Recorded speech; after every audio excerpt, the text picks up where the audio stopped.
Hi friends, Dhanalakshmi ಅಡುಗೆ ಚಾನಲ್ಗೆ ಸ್ವಾಗತ. ಇವತ್ತು ನಾನು ಮದ್ದೂರು ವಡೆ ಮಾಡೋದನ್ನ ತೋರಿಸ್ಕೊಡ್ತಾ ಇದ್ದೀನಿ. ಇದಕ್ಕೆ ಮೊದಲು ನಾನು ಒಂದು ಅರ್ಧ kg ಅಷ್ಟು ಈರುಳ್ಳಿಯನ್ನು ಹಾಕ್ಕೊಂಡಿದ್ದೀನಿ.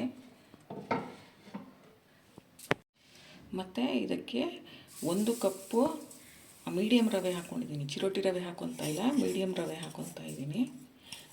ನೆಕ್ಸ್ಟು ಒಂದು ಅರ್ಧ ಕಪ್ಪು ಮೈದಾ ಹಾಕ್ಕೊತಾ ಇದ್ದೀನಿ. ಒಬ್ಬೊಬ್ಬರು ಮೈದಾ ಜಾಸ್ತಿ ಹಾಕ್ಕೊತಾರೆ, ನಾನು ಮೈದಾ ಜಾಸ್ತಿ ಹಾಕ್ತಿಲ್ಲ, ಅರ್ಧ ಕಪ್ ಮಾತ್ರ ಹಾಕ್ಕೊತಾ ಇದ್ದೀನಿ. 1 ಕಪ್ ಮೀಡಿಯಮ್ ರವೆಗೆ ಅರ್ಧ ಕಪ್ ಮೈದಾ.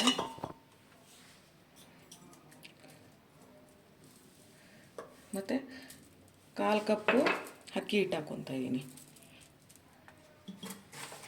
ಯಾಕಂದರೆ ಅಕ್ಕಿ ಹಿಟ್ಟು ಜಾಸ್ತಿ ಹಾಕ್ಕೊಂಡ್ರೆ ಅಡುಗೆ ಜಾಸ್ತಿ ಇರುತ್ತೆ, ಅದಕ್ಕೋಸ್ಕರ ಅಕ್ಕಿ ಹಿಟ್ಟು ಕಮ್ಮಿ ಹಾಕ್ಕೊತಾ ಇದ್ದೀನಿ.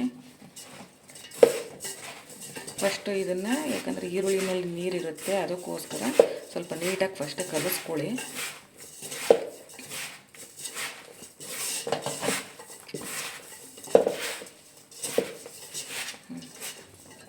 ನಂತರ ಇದಕ್ಕೆ 2 ಟೇಬಲ್ ಸ್ಪೂನಷ್ಟು ಶೇಂಗಾ ಅಂದರೆ ಕಡಲೆಕಾಯಿ ಬೀಜನ ಹುರಿದು ಹಾಕ್ಕೊಂಡಿದ್ದೀನಿ.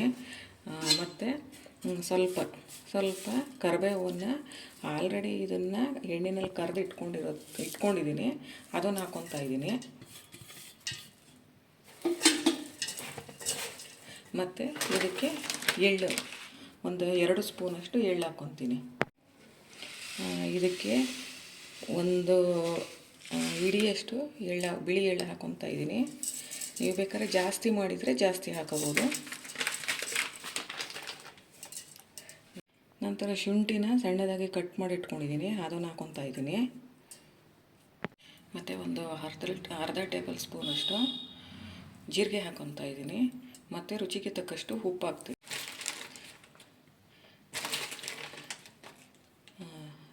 ನೋಡಿ ವೀಕ್ಷಕರೇ, ಇಷ್ಟು ರುಚಿಗೆ ತಕ್ಕಷ್ಟು ನಿಮಗೆ ಗೊತ್ತಿರುತ್ತಲ್ವ, ಅಷ್ಟು ಹಾಕ್ಕೊಳ್ಳಿ.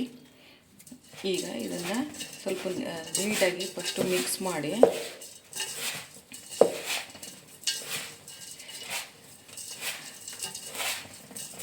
ನಂತರ ಇದಕ್ಕೆ ಕಾದ ಎಣ್ಣೆ 2 ಸ್ಪೂನ್ ಹಾಕ್ತಾಯಿದ್ದೀನಿ, ಟೇಬಲ್ ಸ್ಪೂನಷ್ಟು. ಈಗ ಇದನ್ನು ನೀಟಾಗಿ ಮಿಕ್ಸ್ ಮಾಡ್ಕೊಳ್ಳಿ.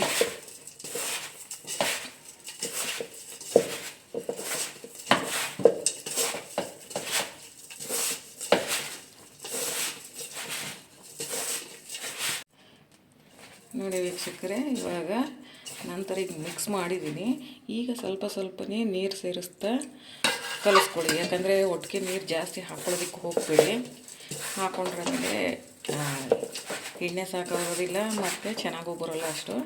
ಆದ್ದರಿಂದ ಸ್ವಲ್ಪನೇ ಹಾಕ್ಕೊಂಡು ಕಲಿಸ್ಕೊಳ್ಳಿ.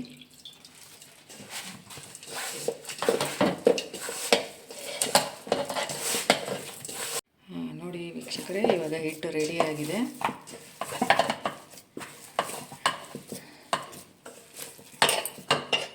ನೋಡಿ ವೀಕ್ಷಕರೇ, ನಾನು ಕೈನಲ್ಲೇ ತಟ್ಕೊಂಡಿದ್ದೀನಿ, ಇವಾಗ ಹಾಕ್ತಾಯಿದ್ದೀನಿ.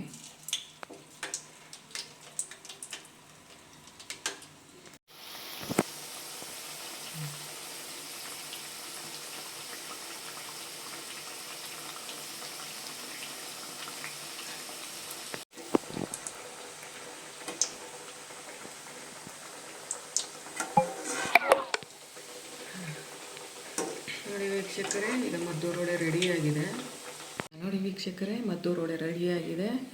ಇದು ನಿಮಗೂ ಇಷ್ಟ ಆದರೆ ಈ ರೀತಿ ಒಂದ್ಸರಿ ಟ್ರೈ ಮಾಡಿ, ಲೈಕ್ ಮಾಡಿ, ಶೇರ್ ಮಾಡಿ, ಸಬ್ಸ್ಕ್ರೈಬ್ ಮಾಡಿ. ಮತ್ತು ಹೇಗೆ ಬಂದಿದೆ ಅಂದ್ಬಿಟ್ಟು ಕಮೆಂಟಲ್ಲಿ ತಿಳಿಸಿ. Thank you.